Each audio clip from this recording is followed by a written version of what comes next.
Bonjour à tous et bienvenue sur la chaîne Dragon Kaiser, c'est moi votre hôte Aïssa.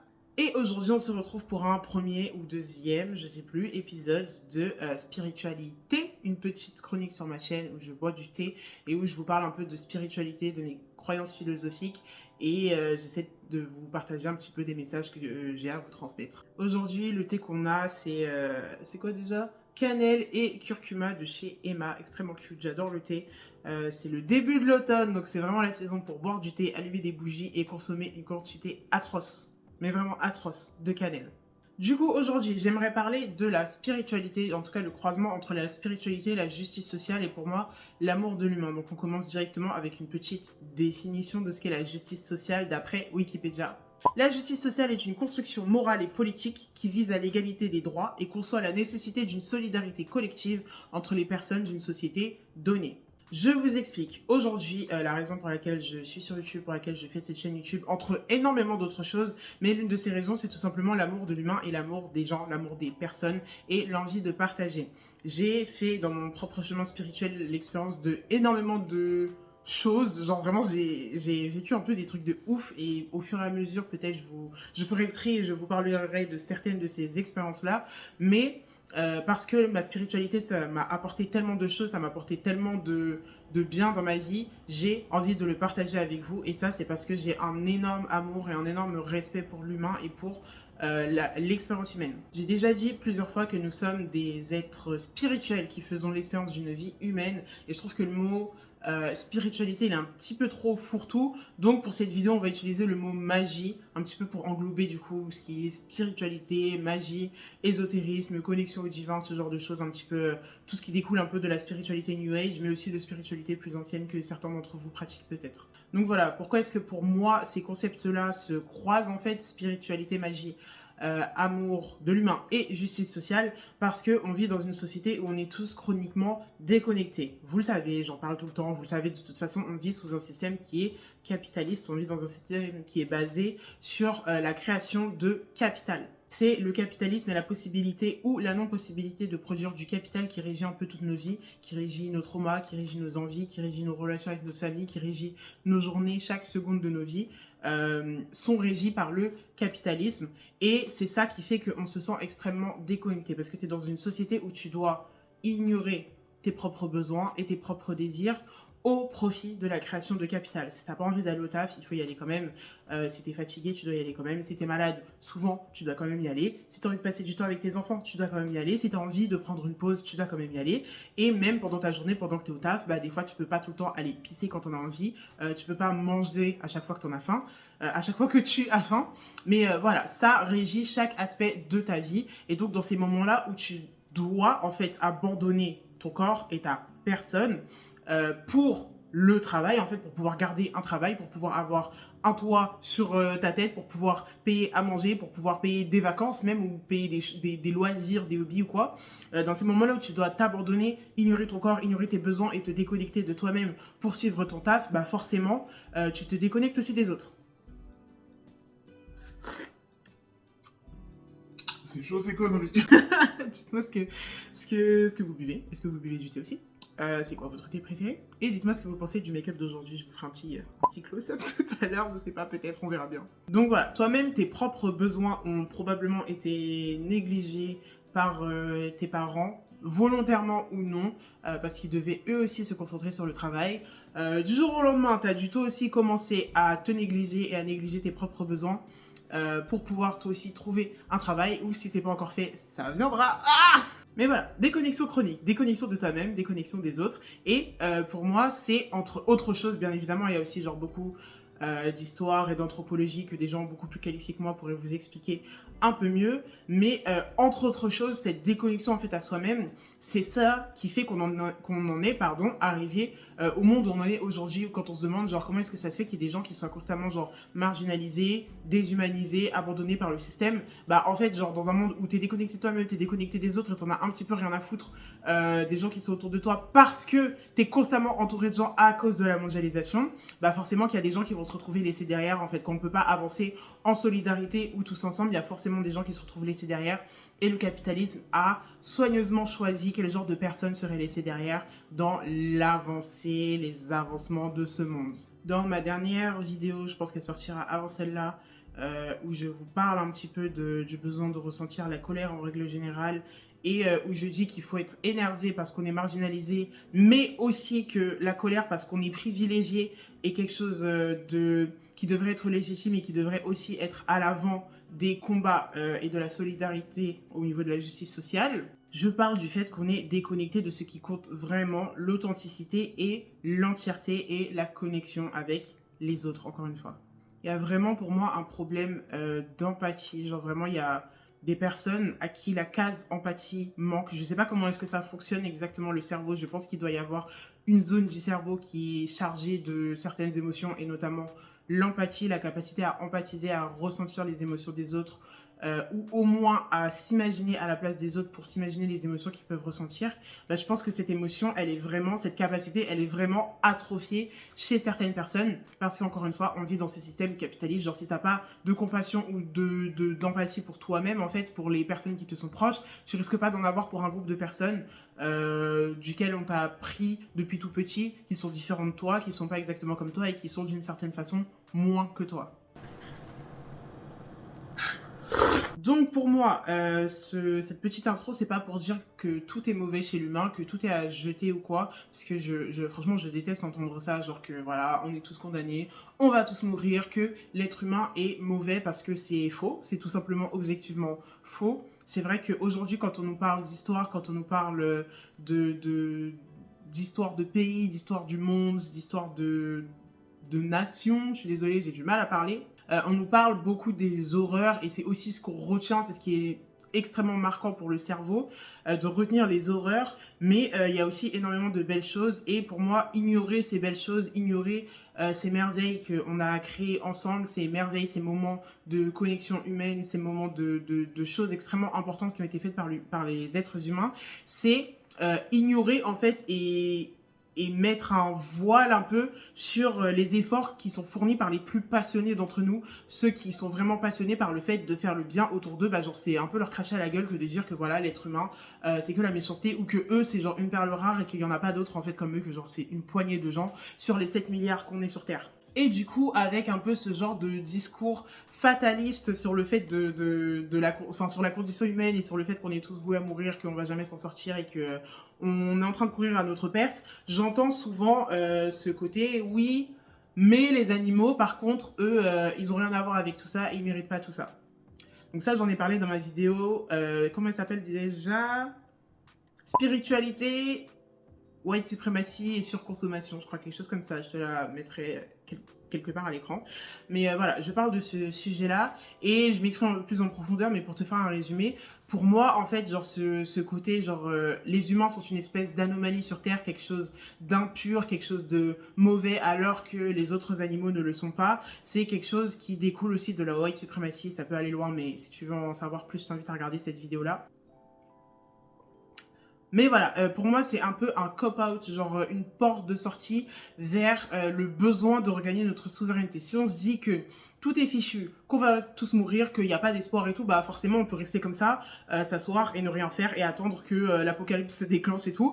Alors que le but, c'est quand même, c'est beaucoup plus courageux, c'est beaucoup plus important et je trouve ça beaucoup plus intéressant juste de faire ce qu'on peut en fait pour essayer d'améliorer les choses, chacun à son échelle. Il n'y a pas une personne qui doit tout porter sur ses épaules, mais chacun fait son petit truc pour que ça avance.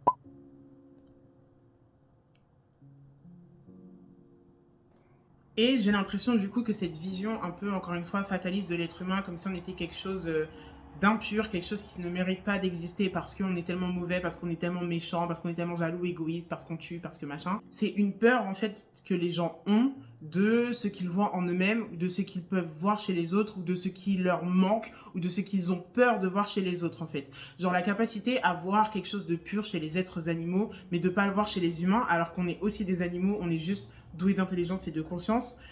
Pour moi, c'est la peur en fait de se regarder dans le miroir et de voir chez les autres ce qu'on déteste chez nous ou ce qu'on ne voudrait pas voir chez nous, tu vois. Je vous avoue que des fois, ça me fume de penser au fait qu'on est vraiment littéralement des animaux, genre des mammifères et tout. Mais voilà, on est des animaux. Ce qui existe chez nous, nos cultures, nos conflits, nos guerres, nos relations les uns avec les autres, nos avancées technologiques, tout ça, ça fait partie de notre contrat, ça fait partie de notre programme, c'est quelque chose qui est naturel. Et encore une fois, je vais pas trop m'étendre dessus, mais je te renvoie à ma vidéo que j'ai mentionnée juste avant. Mais c'est quelque chose qui est naturel, c'est juste quelque chose que les humains ont la capacité de faire, donc ils le font, c'est tout. Genre, il n'y a pas de jugement moral à mettre dessus parce que le jugement moral, c'est déjà une construction qui est humaine. L'univers, on a un petit peu rien à foutre de l'opinion humaine, du jugement humain. Si l'univers a jugé qu'aujourd'hui, on est là sur Terre et qu'on continue en fait de vivre sur Terre, c'est que on a le droit, l'univers nous a accordé ce droit, littéralement genre Dieu, l'univers, le truc qui a créé l'univers tout entier a décidé qu'on a le droit d'être là, donc il n'y a pas à se torturer en fait et à se flageller, à se dire est-ce qu'on mérite d'être sur Terre, est-ce que c'est bien ce qu'on fait, est-ce que ceci, cela, genre on est là et c'est tout. Maintenant, c'est vrai qu'avec cette conscience qui nous a été donnée, cette intelligence qui nous a été donnée, on a un devoir en fait envers les autres animaux, envers la terre et les uns envers les autres.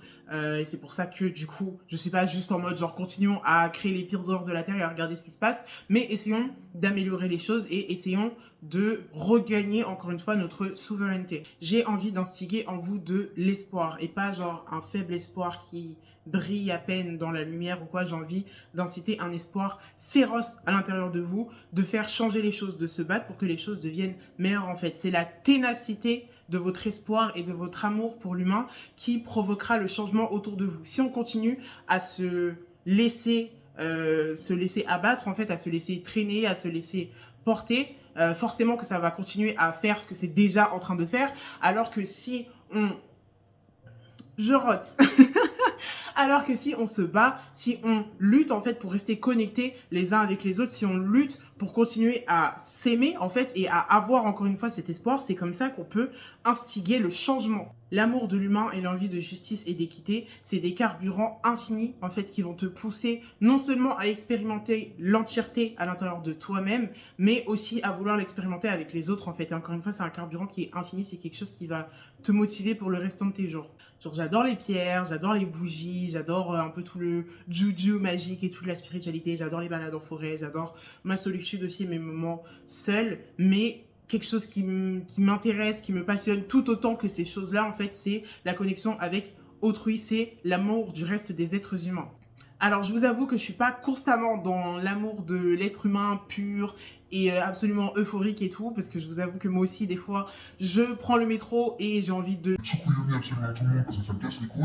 Mais c'est normal, je suis ici sur Terre pour expérimenter le spectre des émotions et pas seulement celles qui me font plaisir. Plus je me connecte à moi-même, plus j'en apprends sur moi-même, plus je fais des expériences avec ma spiritualité, ma magie, ma vie, mes ancêtres, mes guides et d'autres personnes. Et plus j'ai envie de les partager avec vous, plus j'ai envie que vous aussi, d'autres personnes qui décident de me suivre, qui sont sensibles à mon énergie, puissent faire l'expérience de ces choses-là, genre vous partager des outils pour les expérimenter et j'espère plus tard qu'on pourra se rencontrer plus régulièrement, enfin non, j'espère pas, je sais qu'on pourra se rencontrer de façon plus régulière en face à face, que j'organiserai des événements, on pourra faire des débats, des prises de parole, des méditations, des ouvertures, des guérisons, je sais pas, des couvents, enfin je sais pas, genre j'ai plein d'idées, je vais pas trop en parler parce que moi-même il faut que je flesh out un peu toutes ces choses-là, mais déjà sachez que mon prochain projet là tout de suite c'est une putain de formation en sophrologie pour pouvoir vous offrir des moments des séances de sophrologie, ça va être extrêmement cool une fois que je pourrai mélanger ça avec ma spiritualité, avec vous, ce qui vous convient et tout, on va s'éclater. Mais voilà, en attendant, moi je vous encourage en fait à essayer de voir plus loin que la surface, que juste les connexions, les expériences surnaturelles avec des fantômes, que juste parler voilà avec des divinités ou avec des aliens, de savoir d'où est-ce que vous venez, est-ce que vous êtes une starseed, quelles sont vos vies passées et tout. C'est des outils effectivement, des expériences qui sont incroyables, des outils qui peuvent vous aider à comprendre un petit peu votre vie maintenant. Mais pour moi, s'il y a que ça et il n'y a pas le côté en fait où tu te regardes toi-même, où tu regardes la personne que tu es, où tu te connectes à toi et avec les autres êtres humains, en fait pour moi c'est un moyen, c'est une échappatoire, genre c'est de l'escapisme, c'est une façon d'éviter de regarder encore une fois dans le miroir. Plus tes racines s'ancrent profondément dans la terre et plus tes branches peuvent aller haut. Genre c'est un truc, genre c'est un message que j'ai reçu il y a 3 4 ans, genre, et qui a tellement résonné avec moi et que j'ai tellement compris et qui est tellement vrai. C'est pour ça que, genre, quand je vous sors quand je vous tire les cartes des fois et qu'il y a la carte du diable qui sort ou qu'il y a la carte de la mort, je vois des fois des gens qui paniquent un petit peu, des petits rictus de what the fuck. Mais pour moi, c'est quelque chose dans lequel il faut se jeter à corps perdu. Je sais plus comment, j'allais dire à cœur ouvert, à corps ouvert, à je sais plus quoi. Mais c'est quelque chose dans lequel il faut se jeter à corps perdu. Genre vraiment, j'adore le chaos. J'ai un goût renouvelé pour le chaos parce que le chaos, c'est la seule chose déjà qui est constante. C'est que c'est le chaos, c'est que c'est jamais pareil. C'est que ça change énormément tout le temps. Mais aussi parce que c'est des expériences du chaos. En fait, on retire des expériences extrêmement enrichissantes. Moi, je vous jure, genre, tous les moments où j'ai pu vous rencontrer, genre, en vrai, les petits events où je suis allée un peu avant l'été et tout, j'étais constamment euphorique, en fait. Genre, j'ai appris tellement de choses en vous rencontrant, en parlant avec vous, en vous tirant les cartes, en voyant un petit peu votre sensibilité, en rencontrant votre énergie, en voyant votre réceptivité aux messages que je vous donnais, en apprenant un peu sur vos placements astrologiques. Moi aussi, j'en apprends beaucoup. L'astrologie, ça me passionne depuis des années parce que pour moi, c'est un outil incroyable pour apprendre à connaître les gens, pas pour les définir, mais pour apprendre à les connaître. Je vous ferai une vidéo sur l'astrologie dans quelques temps aussi. Putain, j'ai trop de vidéos à vous faire. Trop de choses à dire. Mais voilà, il y a eu carrément un soir où j'étais à la Baudrière, en fait, genre je sortais du taf, donc j'avais fait une journée de taf de complètement baisé, en fait. Et je suis allée à la Baudrière, je vous ai fait des tirages, mais pendant 6 heures d'affilée. Et je crois que pendant ces 6 heures d'affilée, mes archives akashiques étaient ouvertes. Donc en fait, la quantité incroyable d'énergie que j'ai dépensée, j'aurais dû m'écrouler après cette soirée. Mais en fait, je puisais dans l'énergie que tout le monde autour de moi me donnait. J'ai rencontré des personnes, mais tellement cool, tellement adorables et tellement incroyables. Et ça me donnait de l'énergie, en fait. Genre, c'était infini et je m'arrêtais pas parce que toute l'énergie qui m'entourait me continuait à me faire carburer. Et d'ailleurs, gros bisous et gros merci aux organisatrices de la Fiesta Rechaz parce que vous étiez absolument adorables et c'est aussi grâce à vous que ça a pu être possible. Je digresse, mais voilà, c'est important de faire face à ta propre humanité et à l'humanité qui t'entoure. Se cacher dans la magie, dans l'ésotérique ou dans les autres animaux pour éviter de faire face à l'humain, c'est refuser de faire face à toi-même, en fait. Et si tu fais pas face à toi-même, tout ce que tu fais, ça n'a aucune substance. Genre, quel que soit le projet dans lequel tu décides de te lancer, si tu refuses de regarder dans le miroir, bah, tu risques juste de foncer dedans. J'espère que c'est quelque chose que vous avez bien compris. J'espère que c'est quelque chose auquel vous repenserez dans les prochains jours. Quelque chose qui vous accompagnera aussi dans votre propre connexion, votre chemin de magie et de spiritualité avant d'être un dragon, avant d'être une sorcière, avant d'être un chaman. Vous êtes pour l'instant un être humain et c'est important de faire face à cette humanité. Donc je vous remercie d'avoir suivi cette vidéo. N'oubliez pas que je vous propose des tirages de cartes personnalisés si vous avez besoin de plus de guidance, justement, si vous avez des questions, si vous avez besoin de moyens pour apprendre à vous connaître ou à vous faire face, si vous avez besoin d'outils ou quoi, si vous voulez parler même avec vos ancêtres, avec vos guides, avec votre vous du passé, avec votre higher self, je propose des tirages pour ça. Ce sera dans mon Ko-fi, dans la description de la vidéo YouTube. Vous bookez un tirage, vous choisissez donc la longueur du tirage. Pour l'instant, je propose 10, 30, 10, 20 ou 30 minutes. Vous choisissez la longueur du tirage et ensuite, on se fixe une date. Après, on s'appelle en vidéo ou en audio, selon ce que vous préférez. Et on se le tirage et pendant ce temps-là, vous me posez toutes les questions que vous voulez. Et si jamais vous n'avez pas de questions à poser, on peut juste vibrer en fait et demander à l'univers de vous dire ce qu'il peut avoir à vous transmettre comme message. Moi, je vous retrouve normalement la semaine prochaine. Je ne sais pas si j'aurai repris les tirages collectifs au moment où cette vidéo sera postée, mais sinon, je vous retrouve la semaine prochaine pour une nouvelle vidéo. Et en attendant, je vous fais des gros bisous et je vous souhaite de trouver le bonheur.